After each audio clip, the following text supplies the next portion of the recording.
I'm rolling here, so we could start anytime. Okay, we start first with just like to have your name, when you were born, and where you were born. Okay, my name is Hal Leith now. It used to be Harold B. Leith, but it was too complicated. And when I joined the agency, I tried to simplify it. And surprisingly, I was born in Butte, Montana. My mother was born here in Golden, and two of my great-grandfathers were here, of course, ahead of time. But after a couple of months after I was born in Butte, the family moved here for a while, and then eventually moved to Salt Lake City, where my father opened a bookbindery.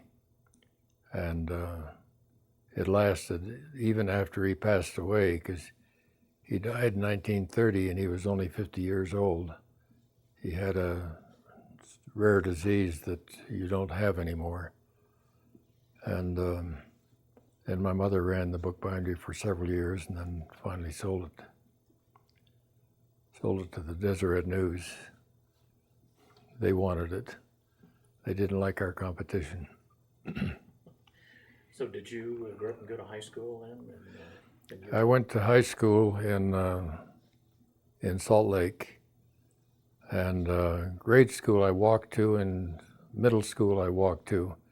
But high school, I went to the school that was in the west side of downtown because I was taking some printing classes and things like that because it fit in with what my family did. And but then an aunt of mine from California came and said that by this time I had started playing the piano and done some singing, and my aunt thought that I would make a good opera singer. So she talked me into coming to college out in California and made arrangements for a teacher out there in Hollywood to give me singing lessons. And so I spent a couple of years there, and then I decided that I needed to go to a music conservatory, and the one that I knew in Salt Lake City was an exceptionally good one. So I went back to Salt Lake, and while I was in the music conservatory there, I decided that if I'm going to sing in all these foreign languages, I need to study some of them. So I found a teacher who was able to teach me 1 hour a day of French, 1 hour a day of German, 1 hour a day of Russian. And the Italian was always easy to pronounce, so I never worried about that. So at the end of a year, and this was every day in the week for a solid year that I spoke these languages. And you know, when we were speaking Russian, we would only speak Russian. We wouldn't. It was so much better than the way they teach languages in high school and in college that I was able to speak it. And my music background of singing and being able to imitate sounds that I heard made it so that eventually I ended up in speaking most of these languages without having an American accent. And so then I decided got interested in foreign service a little bit, and went back and worked at the Library of Congress. I was in charge of the propaganda display that they had. And while I was there, I lived with a Russian family. Of course, at home, then we spoke Russian only. And one evening at a concert in Washington, we suddenly got the word that the Japanese had bombed Hawaii and started a war with us. And so a little while after that, I quit my job at the Library of Congress and went back out to California and stayed with my mother for a while. and then joined the Army. And the Army was not at all interested in my musical background, but they wanted me to be able to run tests, organize them, set them up for foreign languages, so that when people said that they spoke a language, I would check them out to see what their degree of fluency was. And let's see, there was a very famous TV star. What was his name, Helen? Desi Arnaz. Oh yeah, Desi Arnaz was one of the people that worked for me, and he did all the Spanish stuff. Okay, would you go back and just to start that sentence over there was a Take that. TV star. Rule that out, yeah. Yeah, just start on that sentence there. Oh, I see. Yeah. Yeah. There was a thing. When I was in the Army running tests, Desi Arnaz came into the Army, and I put him to work for me, giving language exams in Spanish. And so I got to know him real well, and he was a real nice guy. I enjoyed working with him. And his wife came to visit quite often, and so I got to know her pretty well too. But then after a while, they sent me to a very famous race course. It was, well, it's still famous now. At that point, it was an Army camp. It wasn't a race course. And can't think of the name of the, what is it? Can I feed it again? Yeah. Santa Anita. Santa Anita. Now you have to back up. Okay, after a while, the Army sent me to Camp Santa Anita, which at that time was an Army camp, and they said that they wanted to have me go to the University of Chicago and study Chinese so that I could go to China and represent the U.S. Army and use the language. And while I was at that camp, they had a dance one evening, and the bunch of USO hostesses were standing there in a line, and I looked at the one that was smiling and asked her to dance. That was 62 years ago. We're still dancing. And her name is? Her name is Helen. And we kept in touch the whole time I was at the University of Chicago. And after I graduated, I came, and before I went out, we got married. We had an OSS guy come and interview us, and they were looking for people who spoke Chinese. And we had started out with 80 people in the class, and anytime anybody's grade fell below a 90, you were kicked out. So there were 20 of us who had graduated. Then he told us about working behind the enemy lines and learning how to shoot lethally, and doing all sorts of behind the line things, being able to fight with your bare hands and kill if you had to. And then most of the guys said, "Goodness gracious, no." So I said, "Well, if you give me all the training that I need to do this, I'll do it." So there was a half a dozen of us that decided to go to China, and I'm still in touch with most of them. And so I went out to California, and Helen and I got married October 30th, 1945. No, 44. 44. And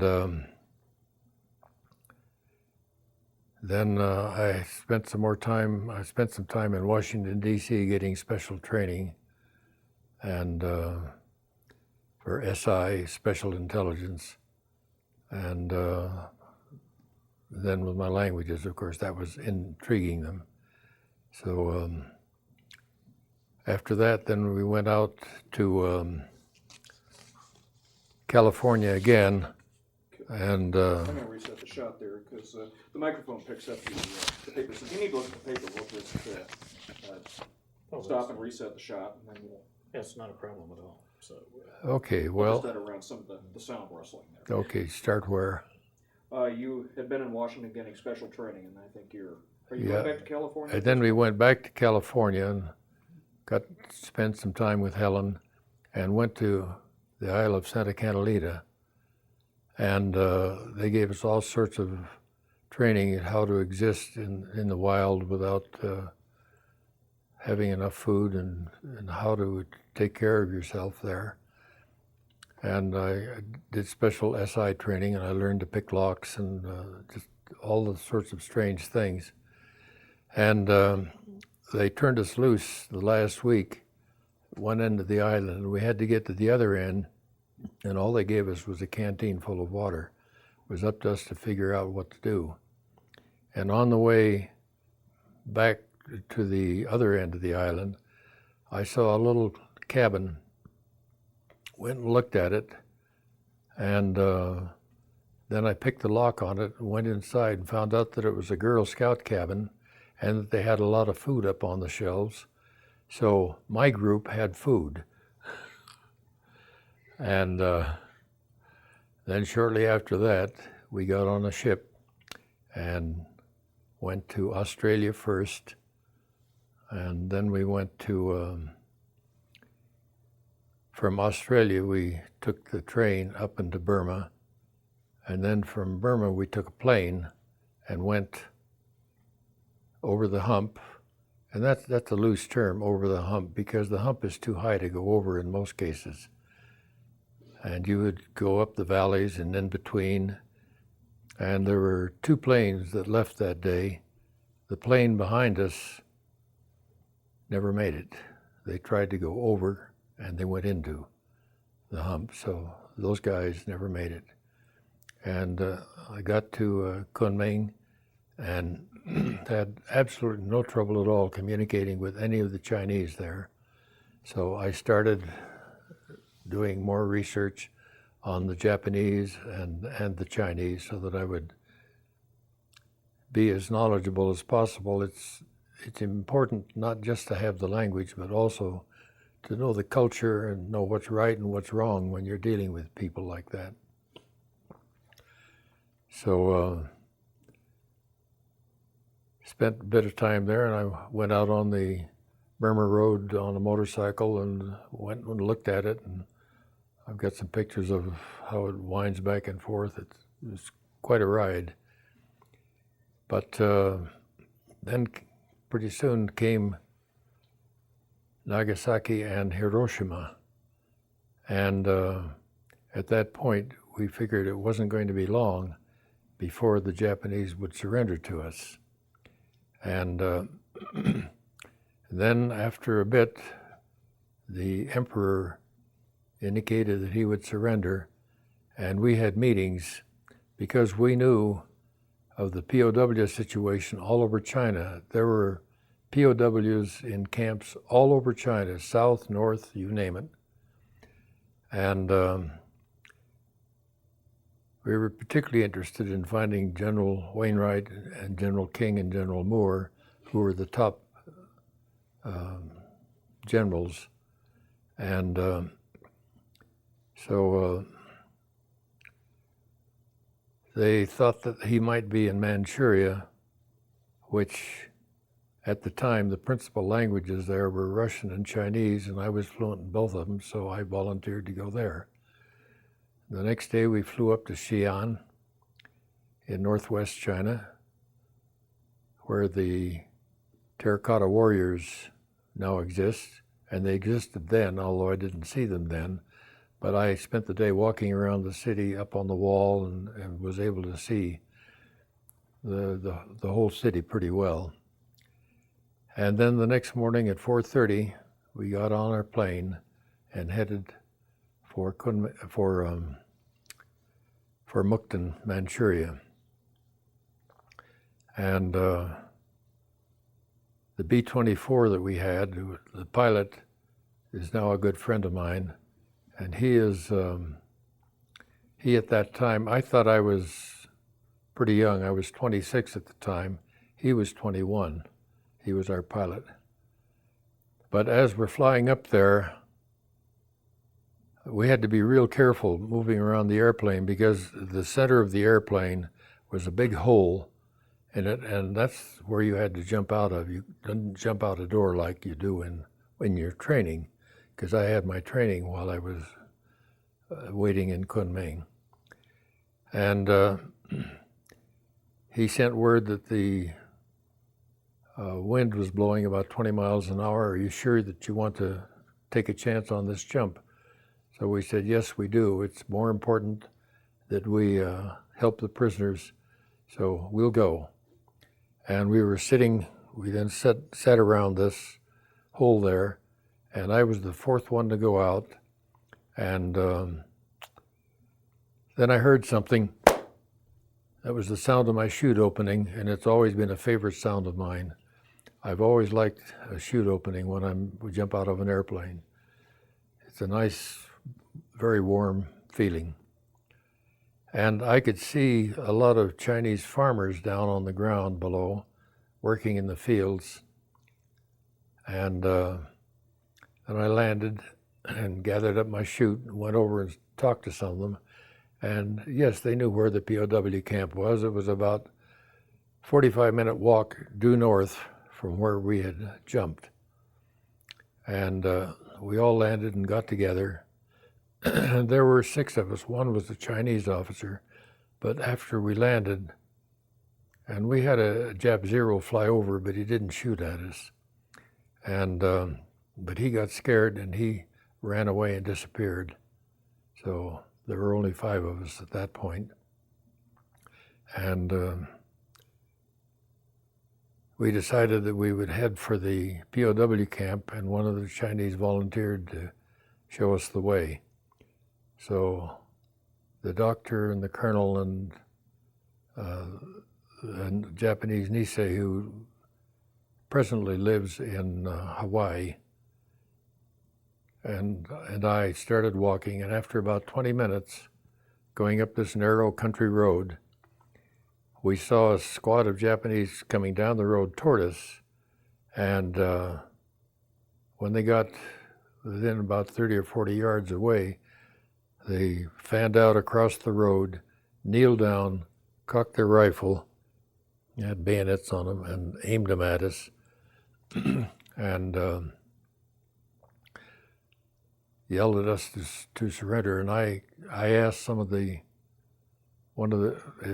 anybody spoke Chinese, and one did. And I said, your emperor has surrendered to us, so you're supposed to surrender to us. No, wouldn't do it. Then the doctor standing next to me, he said, well, I'm going to go down fighting. And he started to reach for his .45. We all had weapons. But I said, you make a move and I'll kill you myself. Oh, backed off. And the other guys, when they heard that the Japanese wouldn't surrender to us, said something that sounded like, oh, cripes. That's not the exact wording, but they would not surrender to us, and they blindfolded us and took us off toward a little cabin nearby. And they sent the doctor back to where where you jumped in, because all of our supplies had also been dropped there. Our plane, after it dropped us, turned around and came back and dropped medical supplies and communication supplies and things like that. And the doctor got ornery with the Japanese at that point, and they beat him up and stripped him, took all his clothes off. So they were pretty ornery with him. And we were kind of nervous, but we just kept talking, and one of the Japanese kept coming up, pointing his bayonet when I would say something to the others. And he'd say, no talk, no talk. And so after a while, a truck showed up with all of our supplies and the doctor and our communications guy. and they said, we're going to take you into town to the Kempeitai, which is the Japanese secret police. So we headed into Mukden, went right into the center of town, and across the circle, the big circle, which is still there, why, there was a big, huge, beautiful hotel, and then across the circle was the Kempeitai headquarters, just a 5-minute walk across there.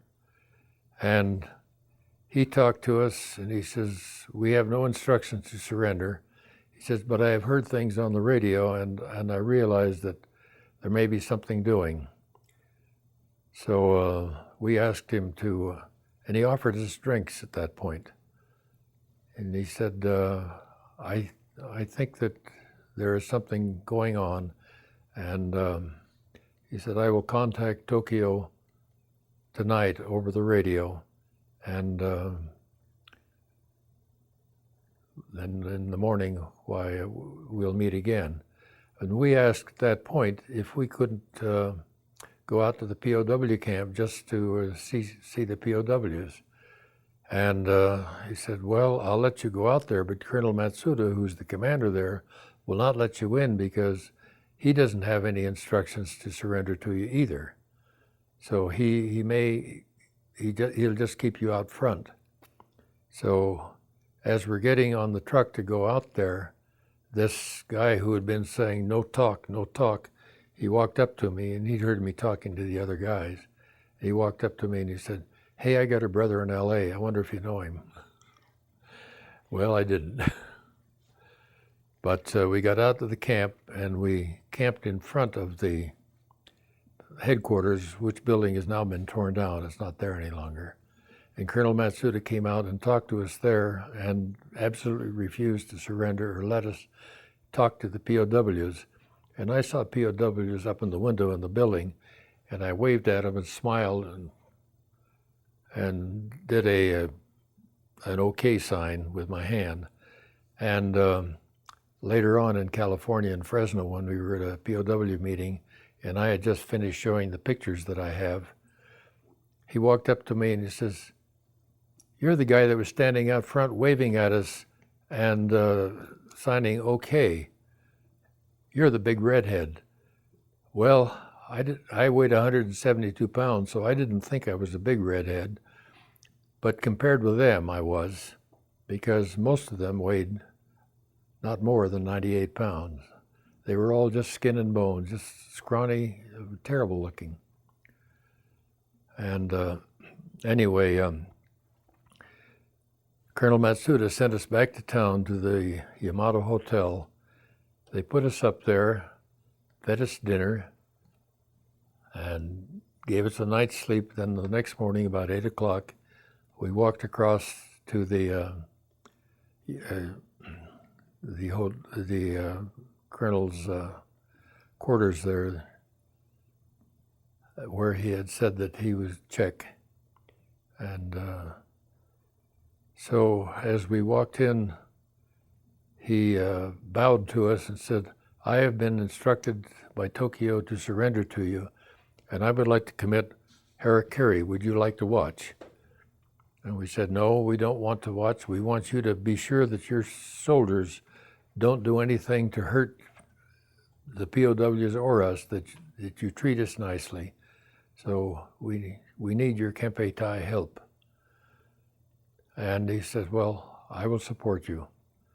And then we went out to the camp, and we went into Colonel Matsuda's office. And while in the office, why, we asked to see the senior commanding general, and in walked an American general, and he bowed to Colonel Matsuda, and we said, no more bowing. I said, the Japanese have surrendered, and you all are going home. And he said, my name is General Parker. I said, well, of course we were looking for General Wainwright. I said, one thing that I've got to do right now, I see all of the hundreds of POWs out in the courtyard out here. So I ran down the hallway and out the doorway to the left and started talking with the POWs there, telling them that they were going to go home, that the Japanese had surrendered, and they told me that there were Americans, Dutch, British, and Australian soldiers there, and their first question was, "Is Shirley Temple still alive?" I said, "Yes, she is." And then they wanted to know about all of the baseball scores for the last 3 years, and I didn't have them all.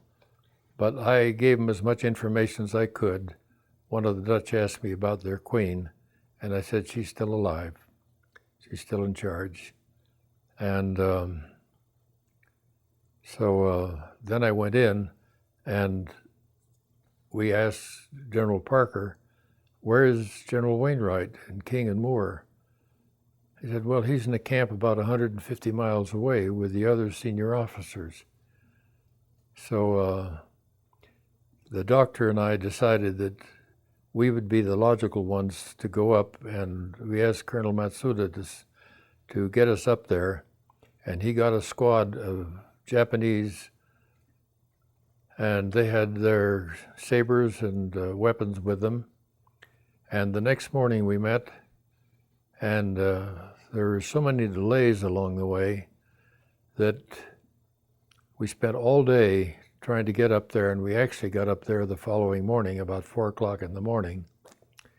And then we had the Japanese guard that we had took us up the hill because the camp was on top of a hill. All right, so you started going back up the hill, right? So we went up the hill, and we couldn't, everybody was asleep, of course, at that point, but the Lieutenant Marui, who was the commanding Japanese officer there, said, "You know, everybody's asleep."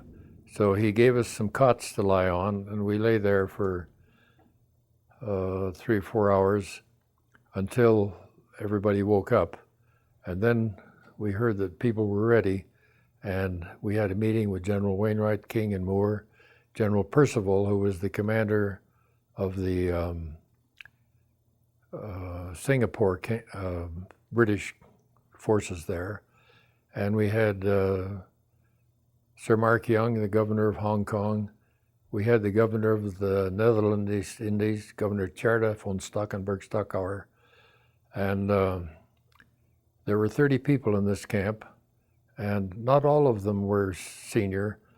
Sergeant Carroll, for example, was General Wainwright's aide, and he remained that had been that for a long time, and he was that after they got back to the States finally.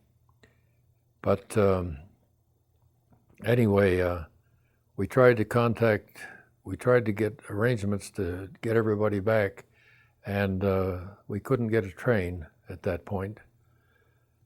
And we telephoned several times to Mukden. We're never able to talk to anybody. And so the next day, the doctor made arrangement with this squad for just he and the squad to get back to Mukden.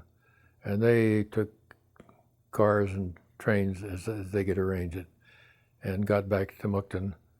But from that point on, we were never able to get through because the Russians had taken over communications, wouldn't let us in Mukden, wouldn't help us. They were very annoyed that we got there first. They thought they were getting there first. I had one quick question to kind of clarify things as I understand it. At the time that you were parachuting in, the Russians had already declared war and were coming in from the north into Manchuria, is that Right. correct? Yeah, we knew they were going to do it, but there was no sign of them when we got there. And they arrived in Mukden 2 or 3 days after I arrived in Xi'an, which is the name of the city. It's the same name as the one in China, and it's the same characters and so on. But it's changed its name now, so it doesn't have that name anymore. And so we were there, and after about 6 days, And I spent the whole time talking in detail with General Wainwright and General King and Moore and Percival, and I played not checkers, but Chess. yeah, chess. I played chess with Sir Mark Young, and he was too good for me, and he gave me a book and autographed it to help me to play better. But one of the first things that General Wainwright was pushing me on was he was sorry that he was a traitor, that he had surrendered to the Japanese when he had been told not to surrender. And I said, as far as the Americans are concerned, you are a hero, and if you hadn't done what you did and surrendered, we wouldn't have all these prisoners in the camp in Mukden. We wouldn't have any. They'd all be dead. So what you did was the right thing, and you'll find when you get back to the States that everybody considers you a hero. And it took him quite a bit. He still had trouble accepting that because he considered himself as a traitor. And I kept pushing that, and General King and I got along very well together. And later on, after I moved back to Washington, D.C. in late '46, he and I were in touch for several years, and we talked and met frequently. And General King was the commander in Bataan. And so on this sixth day, one of the guards came and got me and pointed down the hill, and coming into town was a row of U.S. Army trucks, all of them with red flags. So I figured they were the Soviets had finally come in. So I told General Wainwright that I would go down and deal with them and see what I could arrange to try and get a train out. And Lieutenant Marui and another guard went down with me. And Lieutenant Marui was a graduate of the Oregon University, it turned out. So I had no trouble communicating with him. Didn't have to use Chinese. But he hadn't been very nice to the POWs still. And there was one of the guards there who spoke a little broken English, but when I saw how he was walking and moving around and with his language, I said, "What part of the States you born in?" He said, "Oh, I ain't from the States." Only he was from San Francisco. But anyway, we went down, the three of us went down and talked to the general in charge, who was a two-star Soviet general. And he said, "You were born in Russia?" And I said, "No." I said, "I'm an American." You were a POW here?" "No." I said, I'm here to rescue the POWs, and I want to get your help to get them back to Mukden so I can get them on an airplane." And he says, "You don't have a Russian name. How come you speak fluent Russian?" And he was very annoyed with me at that point. And he said, "I won't let you take the train, but," he says, "I will give you a squad to help you go cross country, so you make arrangements to get cars." And Lieutenant Marui said that he would get buses and trucks as soon as we got back to the camp. So we went back up to the camp, and he got busy and got our transportation. And at 6:30, a Russian colonel and a squad showed up. And as we're getting into the buses, General Wainwright turned to all of these top officials and pointed to me and said, "Leith here is in charge. You'll do whatever he tells you." So I guess I was promoted. What rank were you? Well, I thought I was a corporal. I was actually a staff sergeant because they'd given that to me automatically when I jumped in. But I was the only one in the group that knew the details of the languages and what to do and what not to do with these people. But anyway, we got in the trucks and buses and started off. And the first thing we found is that we couldn't get across the nearest river because the road bridge had been demolished. So the colonel and I went up and checked railroad trestle, and we got everybody to walk across the trestle, got all the buses and trucks up on the trestle.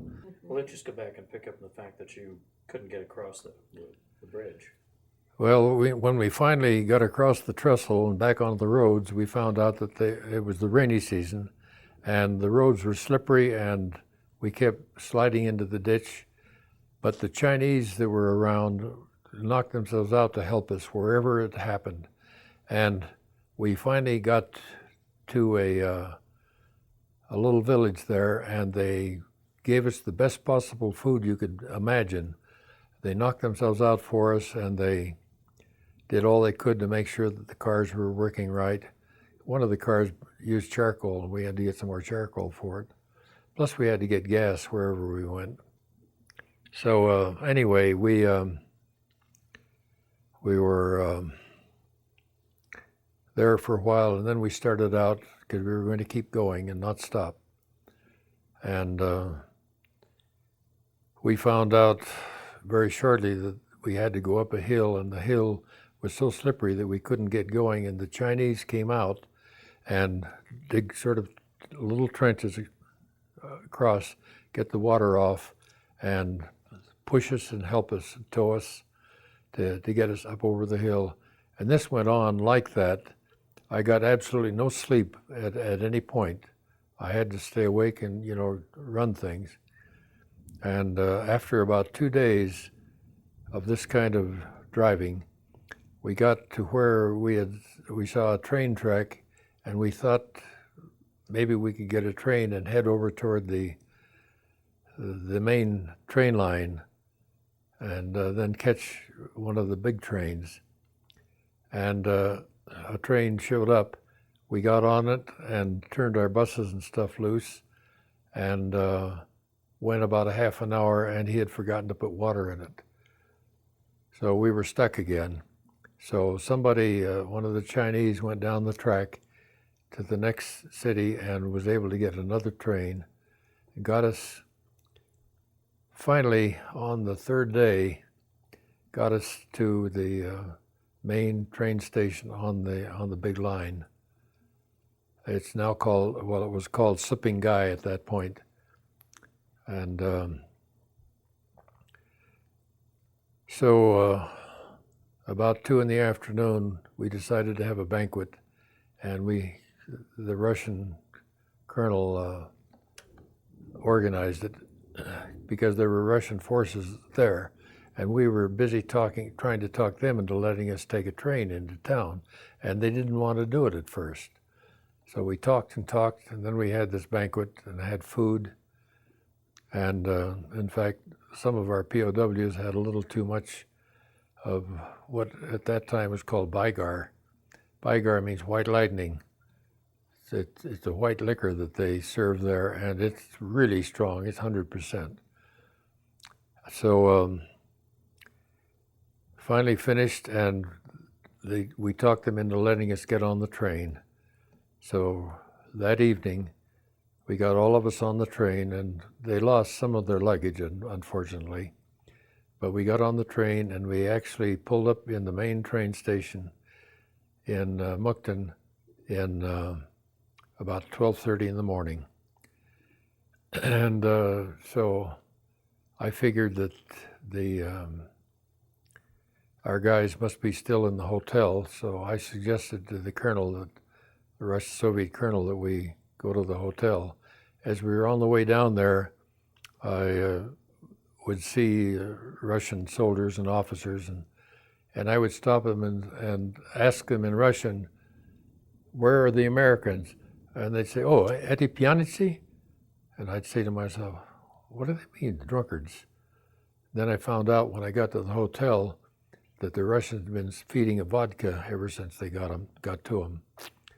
And fortunately, the doctor had sobered up enough that he was safe to walk down to the train station with me, And we went down there and made arrangements to get, we couldn't get all of them in at one time, but we got General Wainwright, King and Moore, and those who were going to be on the airplane in the morning. We got them and walked them to the hotel and put them in, got them quarters, and got them some food to eat, and beds to sleep in. And then I heard there was trouble down at the train station. I went back there by myself and found they had moved the train out of the yard there for a bit, and I was able to check on it and finally found it was about a mile down the track, and I got a word to it and it came back, and we got all the other POWs out of there, and then finally were able to get them back. And this is 3 days and nights of no sleep. So I got back to the hotel finally, and didn't really get any sleep because I had all of these other POWs to take care of. And then first thing in the morning, after everybody had breakfast, and I had some breakfast too, I was able to get pictures that you'll see on the CD of General Wainwright, King, Moore, and Parker right after they had had breakfast in their room, and then took them out to the airport about 8:30. And when we got out there, he saw a lot of his staff there waiting to get on the plane, and he called them over and introduced me and said, Leith here did as good a job as any major could have done. So he promoted me again. And they got on C-46 and the B-24 and were able to take off finally. I don't remember the exact time, 10 or 10:30 probably. And there are some pictures of them at the airport standing there. And you'll see them in the airplane. So in the airplane and the B-46, General Wainwright's the last one on the right-hand side, way in the back. And I had a cheap Kodak camera, and my pictures weren't all that great. And I had lots of trouble with the Soviet high officials there, who they all were annoyed that I spoke fluent Russian and didn't have a Russian name. And General Stankiewicz was the commanding general for all of the Soviet forces there. And he was really annoyed with me. And I had to deal with him for a while. Were the Russians at this point just surprised to see Americans in the area that they didn't expect? Well, they were not only surprised, but they were very annoyed, because one thing that our Air Force was doing was flying overhead in B-29s, and they didn't have B-29s. They didn't have anything as fancy as that, and that annoyed them. And it kind of annoyed some of the people at the POW camp too, because they kept dropping all this stuff without a chute, and some people got hurt. And a lot of the stuff that was dropped was ruined. It was a very poor operation. But anyway, the Russians, one of the Russians, it was a lieutenant, Lieutenant Mietkin, had been in the war against Germany and had been a major and been demoted because he had killed German prisoners. And I got to know him pretty well, and he was very pleased. He was one of the people who was pleased that I spoke fluent Russian. And he saw me taking pictures. In fact, you'll have a picture of there, he and some other Soviets in a Jeep. And when I took their picture, and he said, "That's not a very good camera. You can't get good pictures with that." He said, "Here, take my camera." And he gave me a new Leica. Well, I don't know how new it was, but it was a lot fancier than my Kodak, believe me. And I had that for several years, and most of the pictures after that point were all taken with his Leica. So, But they frequently would have meetings with us and then try and get us all to drink a lot of vodka. And I would take the vodka and pour it in plants and stuff like that. So I had to do most of the driving because we had some people from headquarters who had come out, and I was the one that knew what to do. And the press had been there, and they were all convinced that because I had been saying that the Russians are doing all these things, they've been killing people and just stealing and looting, all sorts of bad things, and they said, they're our allies, they wouldn't do a thing like that. You don't know what you're talking about, you're an idiot. I had a cable telling me I was an idiot. And then after the press got in there and I told them what they were going to find, and they got badly mistreated by the Soviets, and then when they got back out again and it got into the press, all of a sudden overnight I became the expert on Soviet military and Chinese military, the communists. So That was actually something I was going to ask you a little bit about it. At this stage of the war, had either Chiang Kai-shek's forces come back into this area, or were Mao Zedong's communists active? well, the Kuomintang moved up in there, and I dealt with them quite a bit. But later on, the Chinese communists, the 8th Route Army, moved in, and there was a lot of fighting between them. And then after I left, why, the communists were able to take over, and the Kuomintang lost out. And in fact, I met Chiang Kai-shek's wife at one point. She was up there, and I went in and met her, and she was pleased. The Chinese always liked that I spoke their language, that they were not embarrassed. I even went into a communist camp at one point and talked to them, and they were very nice to me. They didn't mistreat me at all. They just didn't quite know what to do with me. So fortunately I got out, and I reported all this to headquarters, and so headquarters finally became convinced that I was an expert. Were the Soviets and the Chinese communists close at this point, or were they just kind of separate factions trying to assert their own power for themselves there? Well, they were close in many respects. Yeah, well, hold on. We're dying for your answer, but wait. When I can hear it pretty heavily in the cans, I think we need to just hold on for a second. Okay. Well, when they got close, they were fighting, so it didn't work out. And when I said I was an expert, you all know what an expert is. X stands for has been, and spurt is a drip under pressure.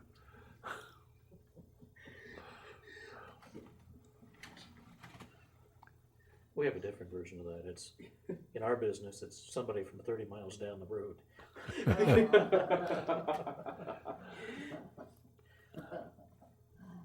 So how long were you in China then? Well, on October 5th of 45, General Kopsin Stankiewicz called me in and the other people that were now up there and accused us of spying on him. General Kopsin Stankiewicz accused us of spying on him, and I denied it at that point, even though it was true, because that's what I was doing. And he couldn't read any of our communications because we used one-time pad. It was just not readable. But he gave us a choice. We could either go to Siberia or get out. So we made a radio call and got a C-46 up there. And we found out that the French Consul General, Monsieur René, and I have a beautiful present that he gave me over here. I'll show you later. Some carved ivory. And we got he and his family out and got them to Beijing on the 5th.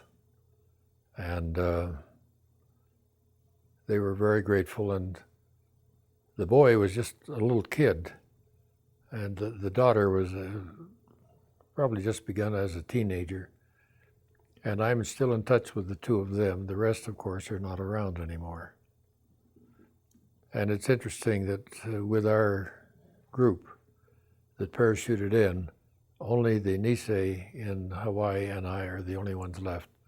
The others have all passed on. So we're again lucky. Were they with you through most of this? No, they left early. And because I spoke the languages and knew my way around, by this time I'd become an expert, headquarters kept wanting me to stay in. And then from Kunming, I looked around China a bit and went to Shenyang, or went to Shanghai and different places, and got a chance to look around. And then Colonel Chandler came up to me and said, "You're the expert on things in China and especially in Manchuria, and the Russians are leaving now, or starting to leave. So I would like to ask you to come back in with us." So in December, we went up to a town called Jinzhou, just at the entrance to Manchuria. And we stayed there until the Russians finally moved out of Kunming, until the Russians moved out of Mukden. They've changed their names so often, I get mixed up occasionally. They're called Shenyang now, but Mukden's what they were called. But the Japanese called it Hoten, they call it Camp Hoten, and the Chinese call it Fengtian. So there's all sorts of names for Mukden. But we got up there, and I had a group of Chinese and Nisei Japanese working for me. And much to my surprise, they came in one day and said that Colonel Matsuda, the commander of the POW camp, and this was a camp that had a gravesite of over 300 graves outside, just outside the camp, thanks to his not taking care of our people or being mean with them. And they said that he had escaped from the Russians and that they had caught him. And I said, "Bring him to me." They brought him into my office, and I had a two-way mirror into that part of the office, and I looked while they interrogated him, and he absolutely denied, just refused that he was Colonel Matsuda. He had no connection whatsoever. So I opened the door and walked in, and he collapsed. And I sent him to war crimes trial, and after the trial, MacArthur gave him 6 months for what he did to the POWs. MacArthur is not a favorite of mine. Could you describe some of the things that you had seen happen to the prisoners as far as atrocities what this colonel had committed? Well, they were all just skin and bones because they didn't have enough to eat. And that was one of the things. And there was one POW that died the day that I arrived there on the 16th.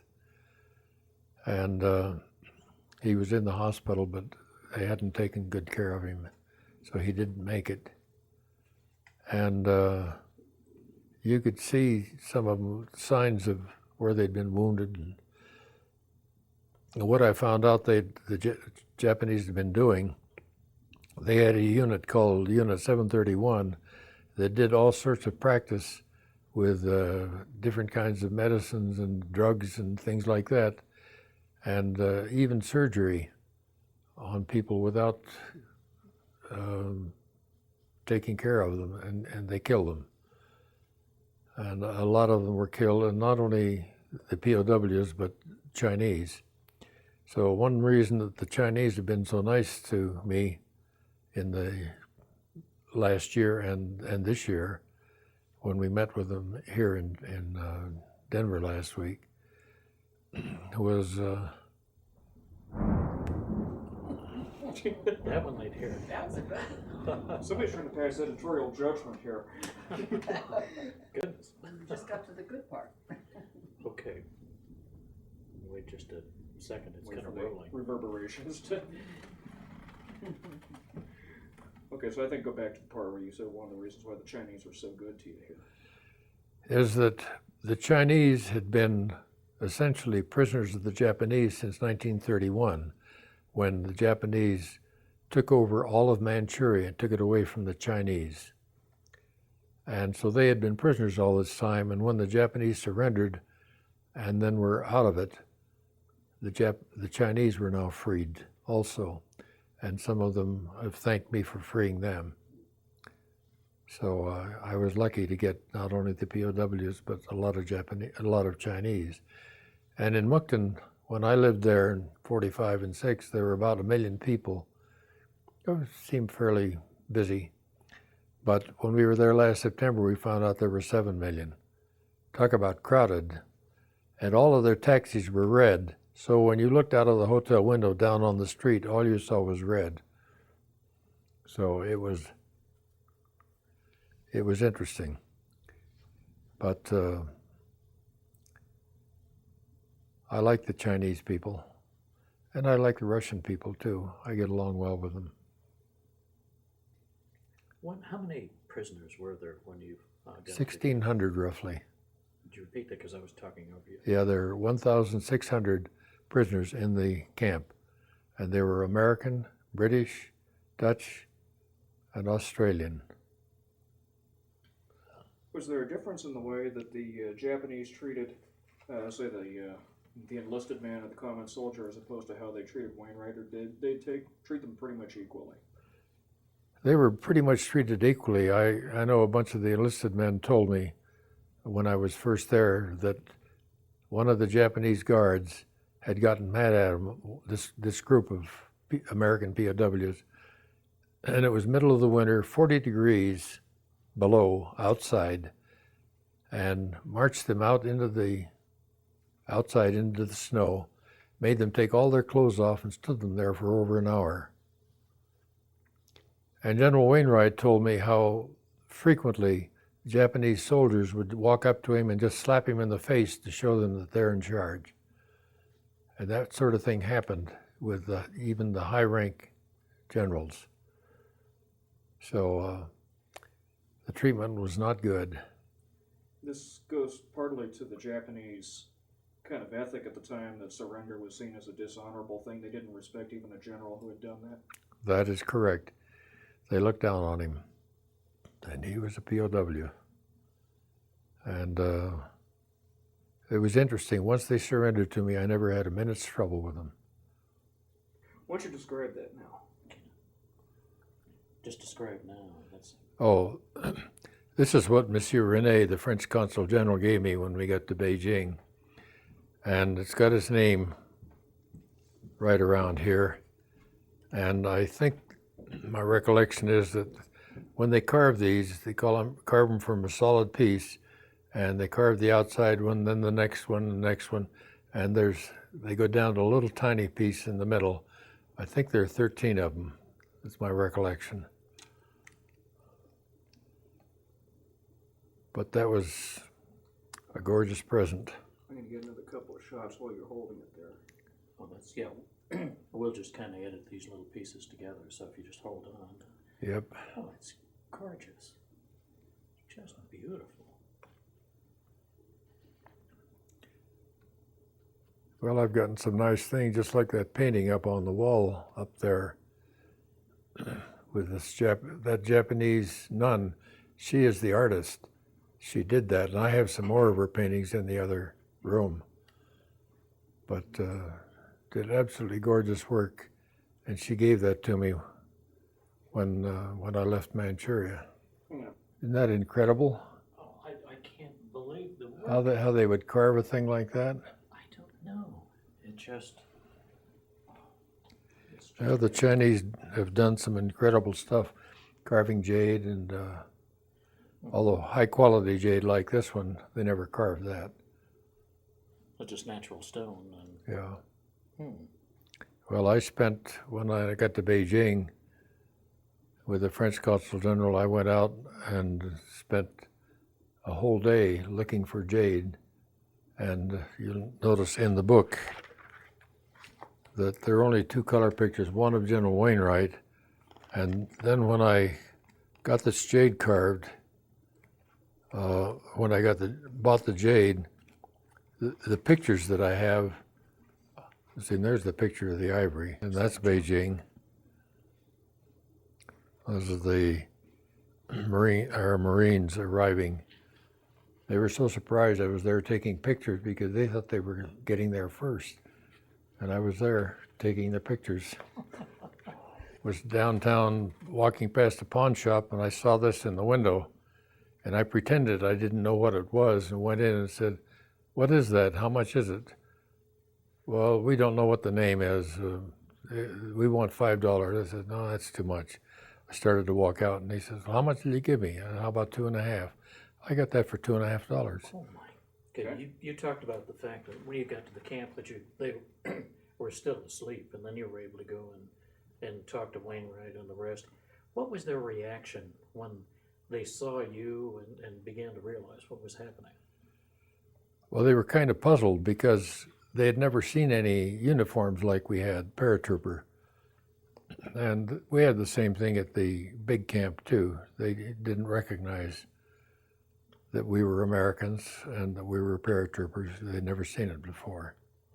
So there was a good deal of puzzle, but when we said that the Japanese had surrendered and were going to get you home, they all smiled, believe me. They were happy. Were you able to tell all the men at once, or was it just kind of piecemeal? Well, we told the senior officers first, and then I went around and talked with the enlisted men and so on. Great reaction from them. Oh, same reaction. They were just happy as could be. Were there problems? You said you had a doctor there, and that was important, but they were so malnourished. Were there problems trying to keep them from overeating or doing things of that sort at first? Well, when we were in Siping some of them drank too much of that Chinese wine or liquor, and yeah, we had to be a little careful. We didn't want them to get in trouble. Now with Wainwright, after the war, when did you see him after the war? After he had flown out, and what was the next time? Did you get to see him again? General Wainwright? Back in the States, no, I didn't. But we talked on the phone from time to time or exchanged letters. So, but General King I saw more often because he was living in Washington, D.C. The Matsudo had talked about committing harakiri. Did he? No, that wasn't Colonel Matsuda. That was the colonel in charge of the Kempe Tai. Oh, okay. Yeah, he's the one that offered to commit harakiri. Do you know if he ever did? Nope, he did not. We kept in touch with him and made sure that his troops treated us right, and they did. I never had a minute's trouble with any of the Japanese troops, and I'd run into whole groups of them, all still armed, and some of them wanted to surrender to me, and then later they had to surrender to the Russians. They didn't want to do that. They wanted to surrender to me instead, and I couldn't do it. Do you know what happened to the Japanese troops that ended up having to surrender to the Russians? Well, about 300,000 of them were sent to Siberia, and not very many of them made it back. I know that. So that was pretty sad. A lot of them died in Siberia.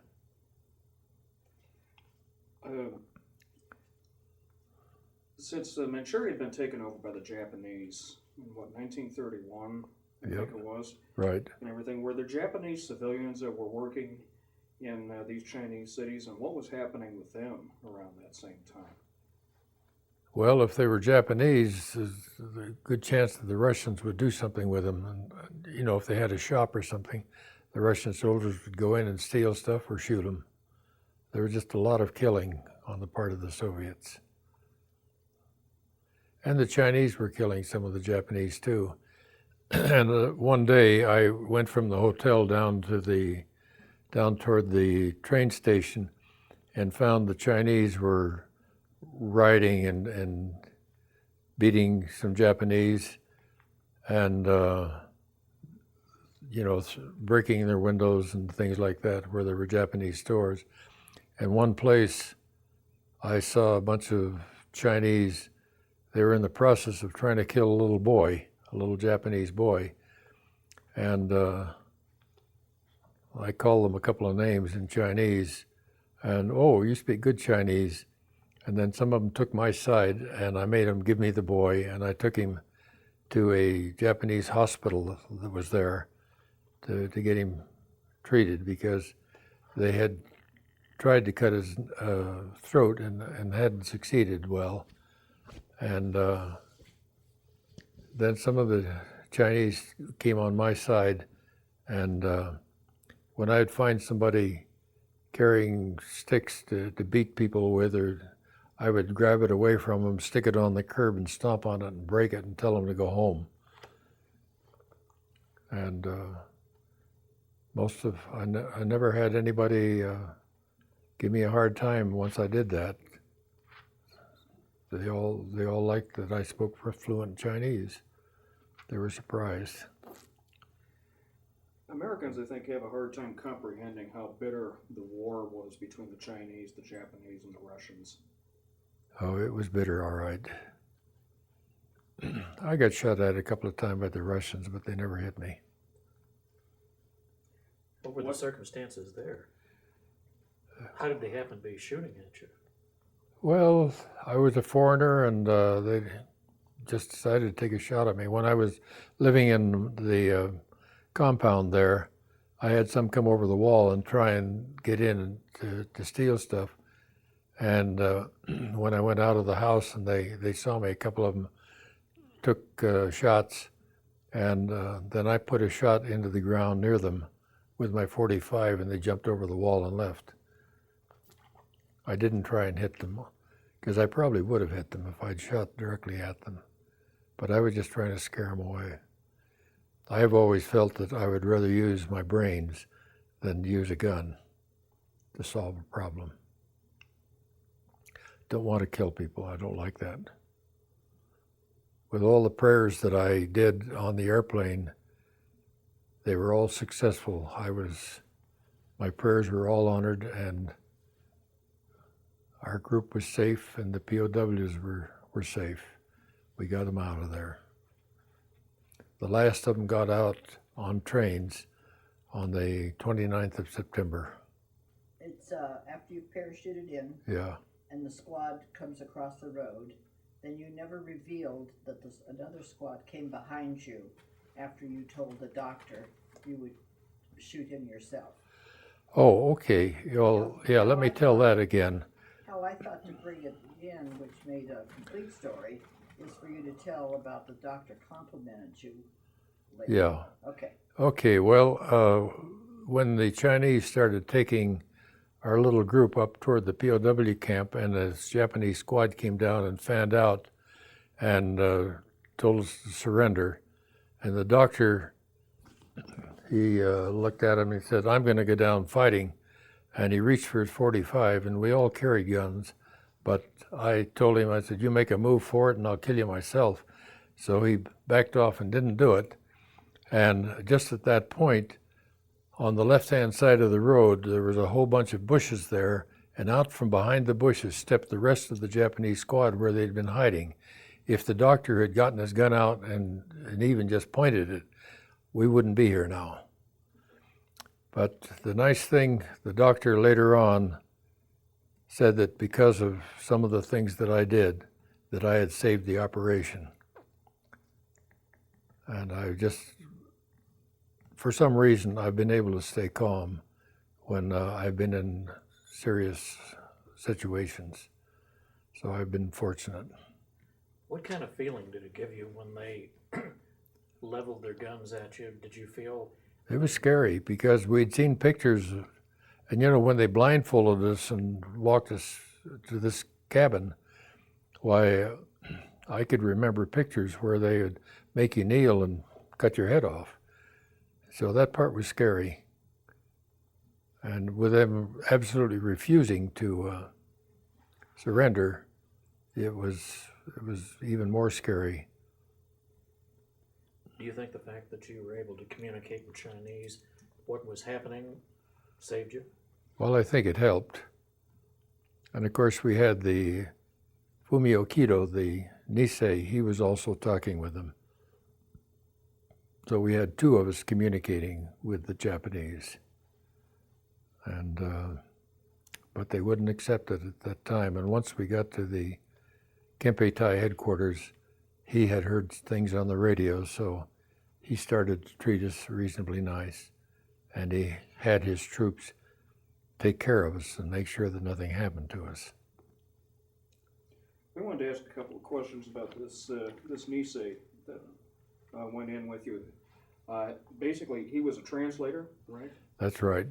And was his family one of the families that was interned in the States, or do you know much about Yeah, that? he probably was, because they were in Hawaii, his family, and he's still there. And I've talked to him on the phone occasionally. And he didn't keep diaries and stuff like I did. So I've asked him questions sometimes and not gotten any answers, which is too bad. Did he ever talk at all about his feelings about being in the Army and serving the war effort while the Japanese Americans are being treated so poorly over here, or was that just something that never came up when he was around you? No, it never came up around me. He couldn't have been nicer when he was around me. And he was very supportive of some of the things that I was doing. And even now, he thinks that I was doing the right thing, like when the doctor was going to go for his gun. And so Fumio Kido has been a very positive, friendly guy. We were, I think, talking in the kitchen, but discussing the officer that was going to commit suicide. We need to get that on tape. Did he ever commit suicide? The Japanese officer? Oh, The secret police officer? no. I think that he was captured by the Russians and sent to Siberia. That would be, I don't know, I've lost track of him at that point. Once the Russians took over, then we never got to the Kempeitai anymore. Because things changed. The Russians were in charge.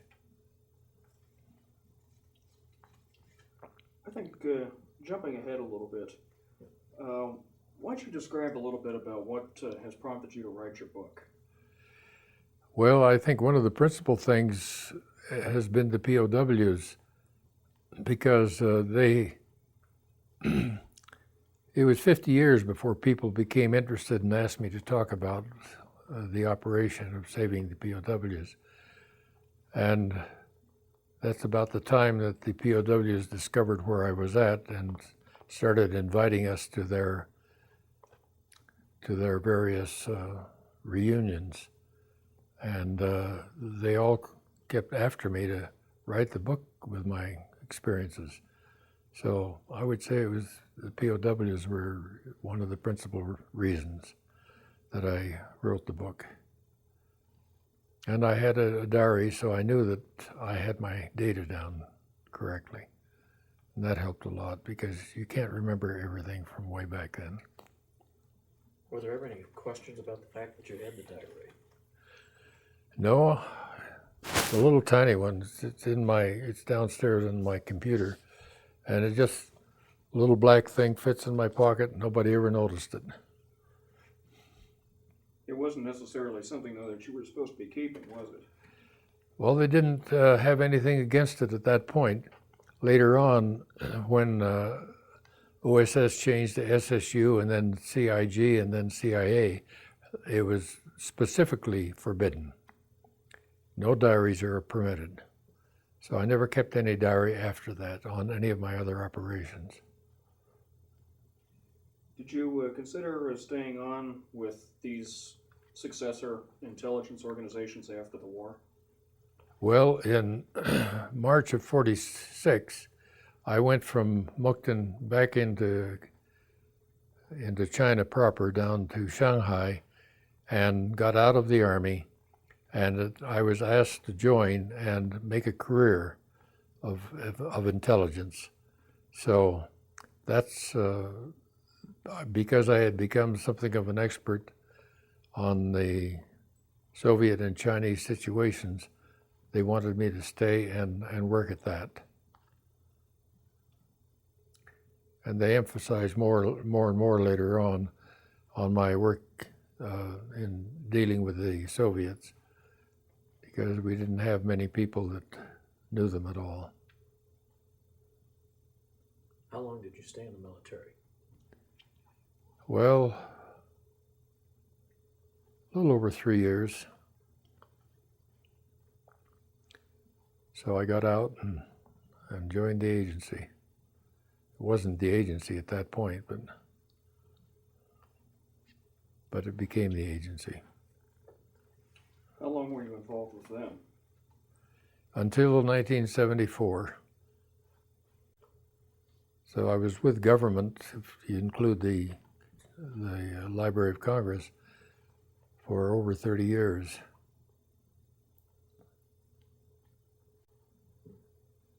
We figure you probably can't talk about a lot of what happened, but did you stay pretty much focused on matters relating to the Russians and the Chinese?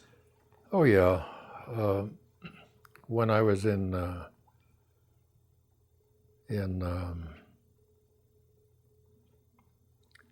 Indonesia, and there's some operations that I can't really talk about, that they're still secret. But I remember going to different parties where there were Soviets there, and I never spoke Russian with any of them, so they didn't know that I was listening to all they were saying. So that worked out. But the languages, by that time I knew Indonesian, Bahasa Indonesia, I knew it fluently. And the first day after we got there is when the Indonesians were burning down the British embassy and wrecking it, and doing all that sort of stuff with the British people. And I'm the one that went up on top of the hotel with a 16mm movie camera and photographed them while they were doing it. So I gave those to the embassy, and they were sent back to the States, and that was what was used in the press to show what was going on there. But the next night, Helen and I were invited, along with our kids, to a party to honor us coming there. And we got about a block away from our house, and a whole bunch of Indonesians surrounded us, and they were slamming their hands on the car and rocking the car. So I rolled the window down, started talking to them in Bahasa Indonesia. "Oh, you speak good English, good Bahasa." And they were very surprised, and I talked with them and pointed out that we were Americans and not British. "Oh, well, go to your party." And they turned us loose, and we had a nice party. And if I hadn't spoken Bahasa, I wouldn't have had a nice party. What could have happened there? Well, they could have taken us back to the house and wrecked all of our stuff. If they thought we were British, they would do that. They would take everything out of the house and put it on the streets and burn it or wreck it. What was the conflict between the Indonesians and the British at that time? Well, they didn't like the British. And most of the British left the next day. Got on airplanes, and we were supplying them with some food and clothing and stuff like that, just to help them to get out safely. Smart. It'd probably be a different situation today they probably wouldn't take too kindly to Americans at this point if they were in a situation like that. Right now, you got to be careful going to Indonesia. And we have friends there, but some of them are a little risky too, because some of them are Catholic. And that's a really strong Muslim area. Did you have something, Helen? Okay.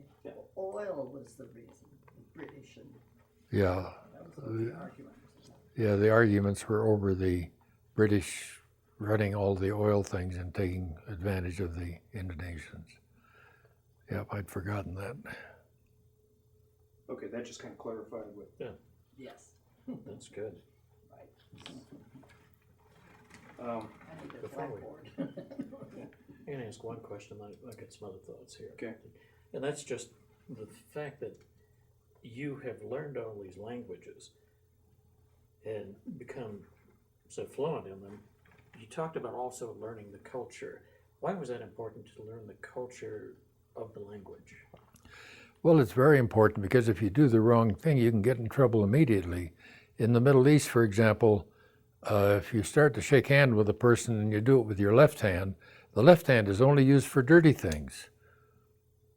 And that will really get them angry at you. So there are all sorts of things. And in Indonesia, if you sat and crossed your feet like this, that is showing the bottom of your foot to these people, and they'll really be angry at you for it. It's something you mustn't do. So these things are important because it's the way their culture is. You have to understand it, not make serious mistakes. What were some of the cultural things that you had to take into account when you were in places like China and Manchuria and dealing with Russians and Japanese? Well, I just told you a couple of them.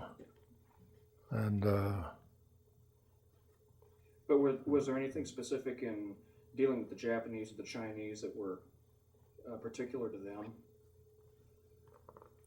well, I seem to be doing all the right things, so I didn't have any problems. So that was important. I had a productive time there, just because I knew what I should do and not do. Knowing the language was a tremendous plus, though, wasn't it? Because they respected you for having learned their language. The Chinese did, very much so. And the Russians now, the last time we were in Russia, why, when I would be in the museums, for example, and speak to them in Russian, of course, to get tickets for Helen and me. Oh, you're a veteran. Here's your tickets, they're free. They didn't ask me where I was a veteran. If I told them I was an American veteran, I don't think I'd have gotten free tickets. But another place where it helped one time was when we were coming out of the subway in Moscow. We had been warned about a group of gypsies being around and to be careful of them. And our group got into our bus, and I was the last one. As I started to get up on the bus, a group of gypsies grabbed me to try and get my wallet from me. And they didn't know my background, so I gave them a quick karate lesson, knocked them all down on the ground, and they're lying there yelling at each other, and then I look at them and start swearing at them in Russian. And they look up at me, and in Russian they're all saying, "Oh, I thought he was an American." And then they took off and left and never bothered us the rest of the time there. If I ever travel overseas, I think I'm going to take you. I think it's important. When we were out in the kitchen, you talked about this friend you have down in Colorado Springs, who's the son of one of the prisoners. Yes, he was a prisoner there. Why don't you talk about him? What's his name, and how did you run across him? Well, Whitney Galbraith is the guy down in Colorado Springs. His father was Colonel Nikolai Galbraith. And he made it back to the States, and but didn't talk as much about things that were in the POW camp as Whitney would have liked. So I have been helping Whitney to fill in what's missing. And he's very grateful for it. Plus I gave him all the photos like I gave you. You've talked about the reunions and that they found you. How many reunions have you gone to? Oh, I'd say maybe 10 or so, something like that. What was your reception the first one that you went to? Well, they were all honoring me and very happy to see me, and some of them recognized me as the big redhead. I still had hair then, some. Not as much as I had on the back of my book. I was wondering just what kind of a time was it? Did they do a lot of talking about their experiences at the reunion? No, they didn't. They didn't like talking about it. But they wanted me to talk about the operation, and in order to do that, I put together these pictures to take for them. So they're the ones that got me to do all this, put all the photography together to make exhibits. Do you think many of them have talked to their families at all about what they went through? Well, some of the families complain that they haven't talked enough about it. In fact, Colonel Galbraith hadn't talked to his son Whitney very much about it. And he's gotten some things that were written up, letters and stuff like that. But some of them were not very accurate. They talked about our group when we first showed up at the prison camp, that we were all carrying weapons. We were not. We had holsters. The weapons had been taken away from us. That was the question I was going to ask you, because I knew that they took the weapons, the Japanese took them away. So did you ever feel even more in danger because you had nothing to protect yourself? Well, I got another 45 given to me, and I carried it in my pocket, but I never carried it where it could be seen. And I never had any desire to use it. Now, the doctor that was with you, have you had contact with him? A couple of times, but not much anymore. Well, he's dead. But he wasn't he was kind of a strange guy. A little bit, the reunion in Fresno? Well, I don't have a lot to say except that there were more people there than at any of the others. Just more people were able to make it because some of them aren't making it. Pilot? Yeah, our You pilot had was there. instructor, You had the pilot, you had Yoshio Kai, you had, Yeah, and that was the largest group of POWs too. That was 40 of them. yeah, and Yoshio Kai was an American-born Japanese that worked for me in Manchuria. He did my bookkeeping and stuff like that for me. And when I found that he had his family there, and his little son was actually born there and was just about 2 years old when I knew him. And they, when I first met them, they didn't have any food. And so I gave them K rations and C rations and stuff like that, and had him work for me. And he worked with the POWs in the machine tool factory where they all worked, and he would help them and do things. And after I got talking with the POWs about this factory, they wanted me to do something to protect Yoshio Kai. His son is a doctor, and he was with us last September in Shenyang, and his son and wife are just very nice people. So, but his father had moved to Japan when his business failed in San Francisco, but then they were not able to get out, and the Japanese sent Yoshio to Manchuria to work and be interpreter for the POWs. You said the pilot was there too. Yeah. But did he have much to say? Or? Well, he talked about just the operation and how happy he was that he succeeded. One of the things that he talked about that was quite interesting is that when a Zero was headed toward him, this is after he had turned around and was coming back and dropping supplies, he saw this Zero coming and looked like he was going to crash into him, and he hauled back on his wheel, and he went up and the Zero went underneath him. And then he looked down, and the Japanese pilot down on the Zero was looking up at him, and I missed. But didn't come back around. No, he left and went all the way to Xi'an in northwest China, got out safely. Did he And- find out fairly soon that you'd been successful, the pilot? Well, nobody did for 3 or 4 days. Our communications equipment had been damaged when it was dropped. And it wasn't until one of the POWs was able to repair the equipment that they were able to get communications. Then headquarters knew that we had succeeded.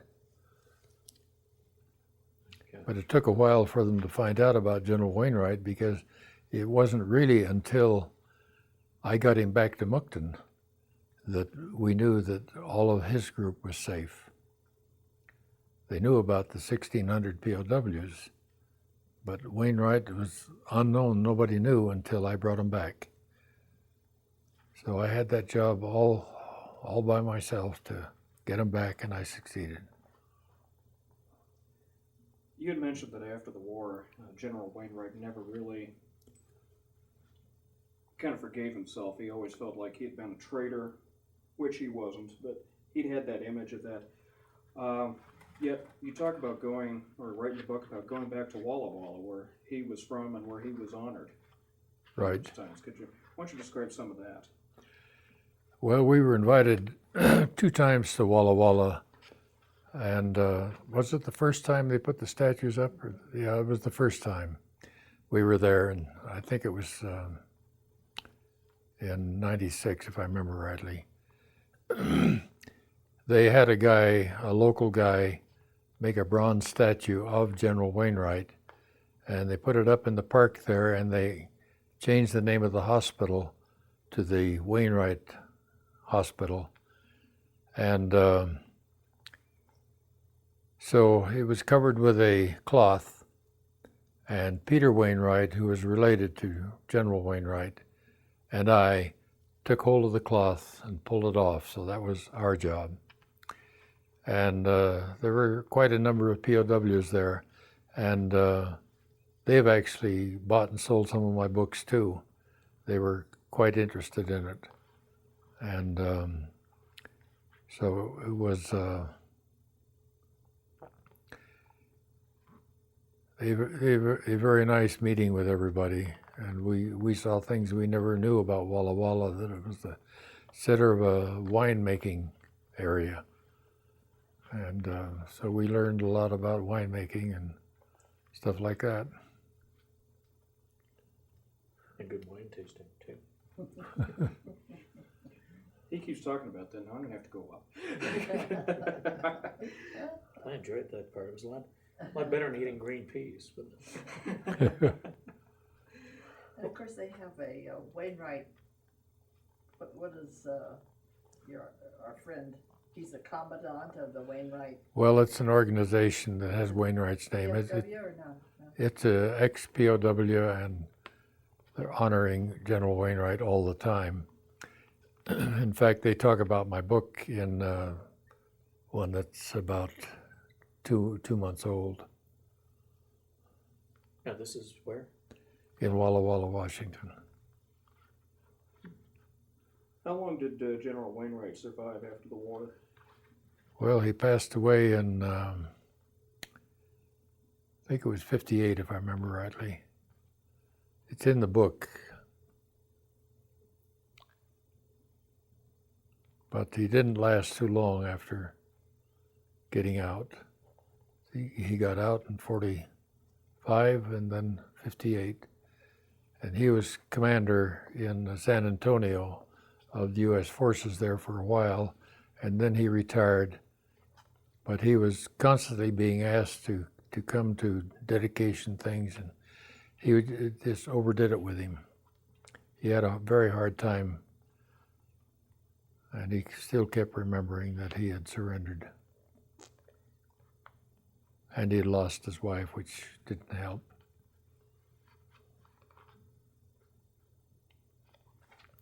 I wanted to, hate to revisit, the one thing, but we were talking about reunions and get-togethers. There are constant get-togethers with the POWs here in Denver.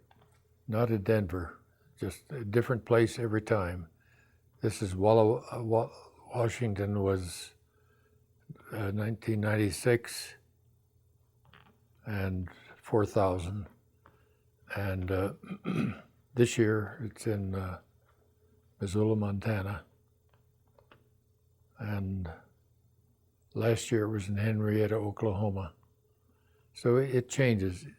Different POWs take it over. It's going to be next year in New York City. The different POWs just want to do it themselves sometimes, or their children. It also gives them a chance, if you're from a different part of the country, maybe you couldn't travel Yeah. all the way. And some of the people can make it and some can't. We've got a long drive to get there.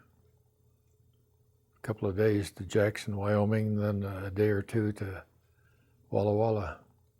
It's not easy for us at our age.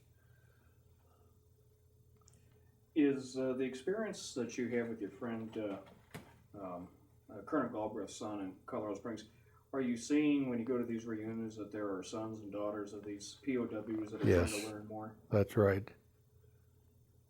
Are they? Could you describe a little bit about what their activities are with these groups? Well, the one down in Oklahoma has actually been keeping track of all the thing and doing all the paperwork, because his father was in the camp there and his father died. So he's taken over sort of running things. And he's and his mother have done almost everything in getting these things to run correctly. He keeps all the paperwork and everything. And he's done a lot of research on the 731 unit that killed so many POWs and Chinese. That'd be something interesting. Yes. Okay. Do you want to go back just to the book? We ought to have you hold the book up here. So. Okay. This is the book that the POWs talked me into writing. I made up the title myself. Just Okay. so. Angle it back a little bit there. It's not quite so. Get a glare off the Kind of lights. leaning back toward there. Yeah. Mm-hmm. Okay. So that's General Wainwright's picture. That's a photograph that he had, and he autographed it and gave it to me a couple of days after I met him. So that's in black and white. It was actually sort of a brown color at the time. And then my name is on the bottom. And on the back is a picture of me from 1945. Helen had this on her dresser while I was in China. Hadn't changed a bit. I'm a little older. I'm not the big redhead anymore. How long ago did you publish the book? Is it? Well, the final publishing, where I got corrections made in it and got the color photographs in correctly. This has two color photographs in it, one of General Wainwright and one a picture of jade that I bought for Helen and me. And those pictures of green jade in black and white weren't very pretty. So I made corrections, and I found out that I had put about our new visit to Shenyang, that I said on the title page that we were there in September 2004. No.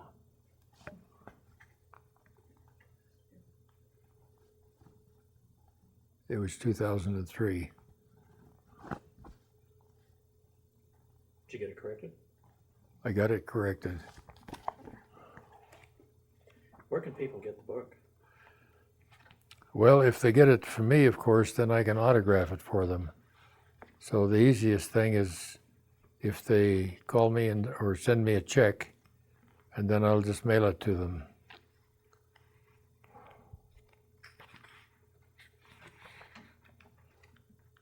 Okay. Yeah, and I've got pictures from a lot of the reunions in here. And then Amazon.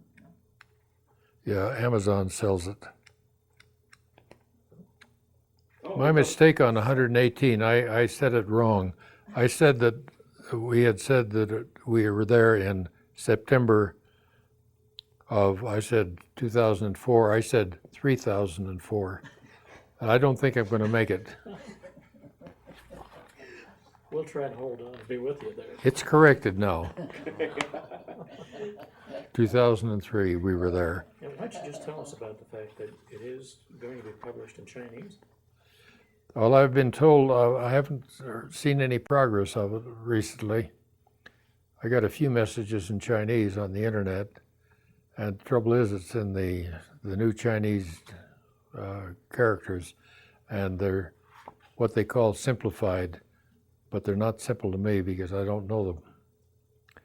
And this is because Mao Zedong never made it to high school, and when he wrote Chinese characters, he just wrote whatever he felt like or could remember. And that has now become the official language. Chinese shorthand. Yep. Okay, well, we'll get information on this and we'll put that on and I'm going to pull a couple of those. We'll probably be with around. will AO come to the reunion, Hal, or he's the gentleman? that Well, I did the hope he book in does. China. Yeah, He's the one that's been dealing with them on interpreting it. yeah. But Translating. he was, yeah. A college student apparently is translating it. oh, But he's translating it for a company in Beijing. And right now, A.O. Wang is in Taipei. Taipei. And they use the old characters, so it won't be done in there. It'll be done in Beijing if it's done. Okay. But I haven't seen signs of progress yet. It's interesting. It's do you know if there's interest in China in what happened during the war years? There's quite a bit of interest, yes. Yeah, there's a lot of interest. Do you know we were with the Terracotta Warriors? yeah. Have Yeah. we shared that with you? Well, we didn't get this on tape. 95 kids are showing the interest that the question you're asking Oh, right okay. now. Well, You know, let's these are all Yeah. before I shut off here, let's talk about the Terracotta Warrior performance here and what you just did the last couple of weeks or so. Have you got the folder of the book there? Yeah. A couple of 3 weeks ago, 95 Chinese who were the Terracotta Warriors at theaters downtown in the Buell Theater. They came here, and the first day or so they were here, they were invited to a party at Heritage Square. And since I was the only American that could speak Chinese, I was asked to help out. And as they're coming in to get their food, and I'm introducing myself and telling them how welcome they are and everything, they were all very happy. And one of them almost hugged me. Helen saw it. He happened to be from Shenyang, so he was very pleased. And I had my book, and when I showed the pictures of Shenyang, he was very pleased that I had these. And one of them spoke English, and she was the opera singer. A fantastic voice, and her English was quite good. But then the following Sunday, a week after, we went to the performance, and it was fantastic. It was a great showing of Chinese capability with the dancing and the sort of the military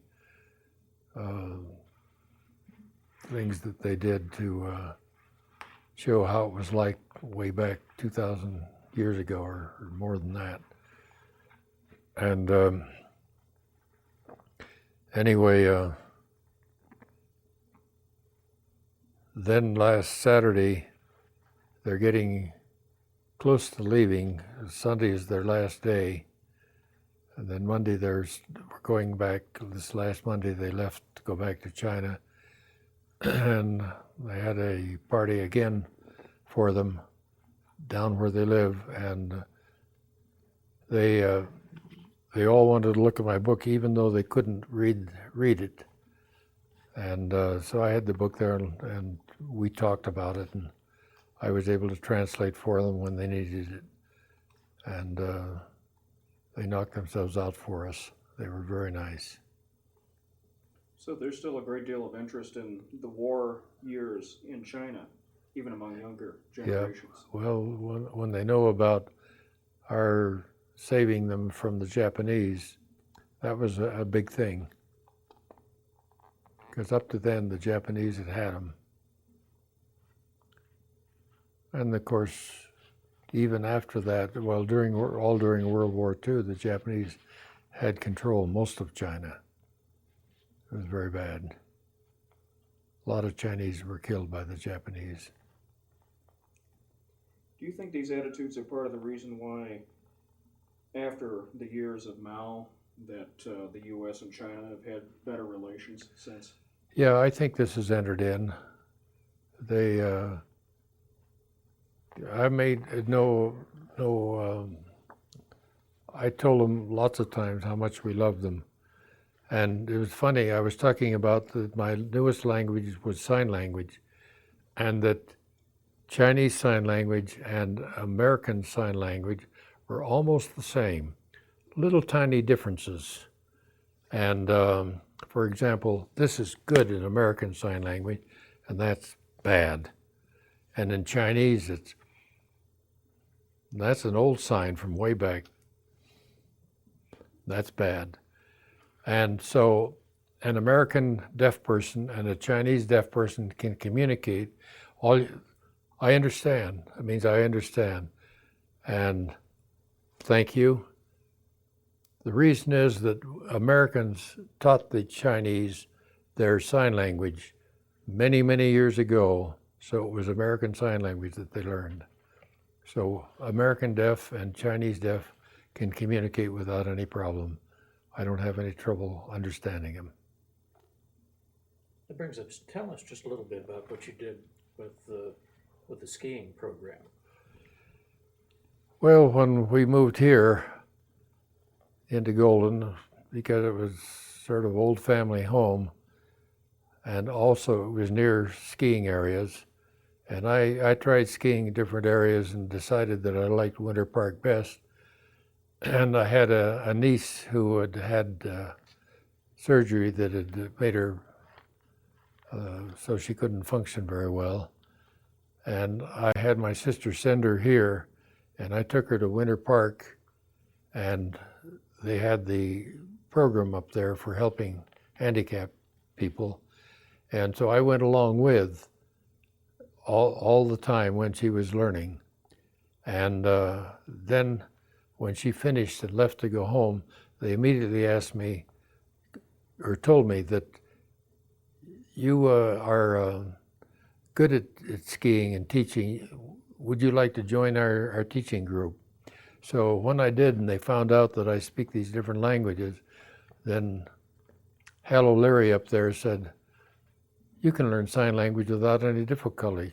So they talked me into doing it, and I learned sign language and became president of the board of directors at the Center on Deafness then.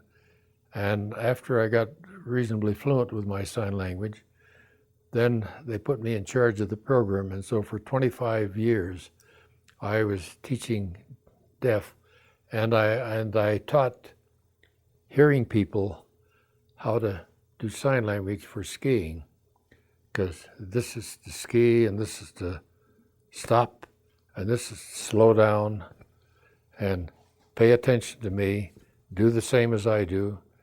I taught them, first of all the skiing.